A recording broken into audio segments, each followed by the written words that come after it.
My question is, why are multicellular algae not classified as plants? Let's take a look at what are multicellular algae. Multicellular algae are eukaryotic organisms. They're mainly aquatic, meaning they can live in oceans or very moist environments. They are members of the kingdom Protista. Multicellular algae contain chlorophyll within them. They may be unicellular, colonial, or multicellular. An example of a multicellular algae is seaweed. Although there are unicellular, colonial, or multicellular, we will just be taking a look at the multicellular algae. Next, what are plants? Plants are multicellular organisms like some algae. They belong to the kingdom Plantae. They produce their own food by the process of photosynthesis, and their cell walls contain cellulose in them.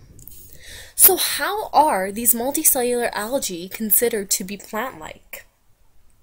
Plants and algae are both photosynthetic. They both use the process of photosynthesis to make their own food. They're both considered to be eukaryotes, and they also have the same life cycle called alteration of generation. So why would we classify the two differently? Well, there are many differences.